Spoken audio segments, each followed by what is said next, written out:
السلام عليكم. اللي بيفرق لاعب عن لاعب يا جماعة غير المهارات، العقلية والتفكير، طريقة التفكير بتاعت اللاعب. في لاعب بيفكر بطريقة لاعب محترف، في لاعب بيفكر بطريقة محدودة جدا تحت رجليه فقط لا غير. في البداية أهلا بكم في قناة تحليلاتكم، ما تنسوش ادعمونا بالاشتراك في القناة، فعلوا إشعارات الكل علشان يوصلكم كل جديد.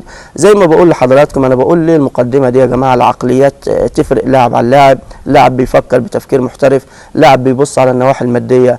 علشان وسام أبو علي نجم النادي الأهلي في الفترة الأخيرة مصمم على الرحيل، رغم أن النادي الأهلي طلع بيان مع اجتماع ثلاثي جمع محمود الخطيب ومحمد يوسف المدير الرياضي والمدير الفني خوسيه ريبيرو على استمرارية وسام أبو علي، والنادي الأهلي محتاج لخدمات المهاجم وسام أبو علي، وقرروا أن هم ما يفرطوش في اللاعب بأي كان المغريات والعروض اللي جاية له، إلا أن وسام أبو علي مصمم على الرحيل. يا عمي النادي الاهلي ما عندوش مشكله انك انت ترحل، ولكن ارحل لفريق يكون احتراف بجد، يفيد النادي الاهلي، يفيدك انت على المستوى الاحترافي والخبراتي، وبعد كده لما ترجع للنادي الاهلي، النادي الاهلي يبقى فاتح لك ابوابه ويرحب بيك في اي وقت. لكن النادي الاهلي جاي له 3 عروض لوسام ابو علي، طبعا عرض من الوصل الاماراتي، عرض من الريان القطري، وعرض من نادي امريكي. اقل عرض فيهم يا جماعه 6 مليون دولار، واكثر عرض 7 مليون دولار.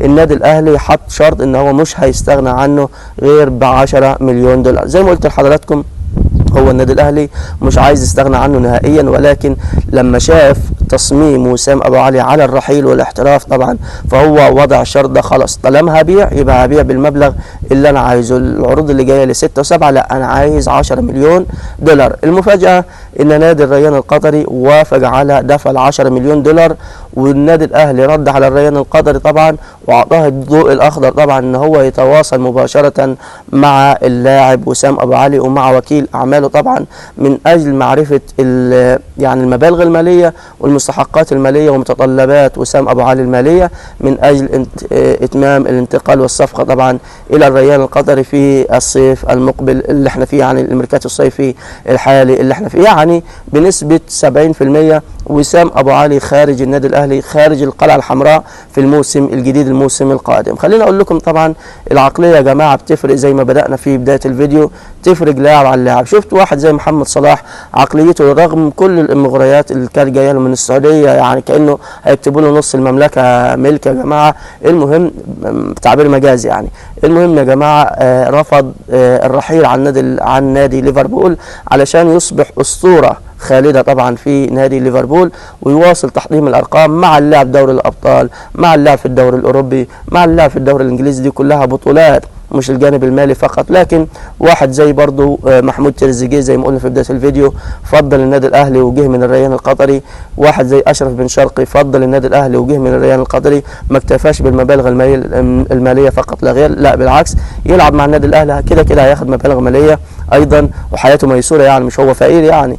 وجانب البطولات طبعا، وجانب الخبرات والتاريخ اللي هيسجله مع النادي الاهلي.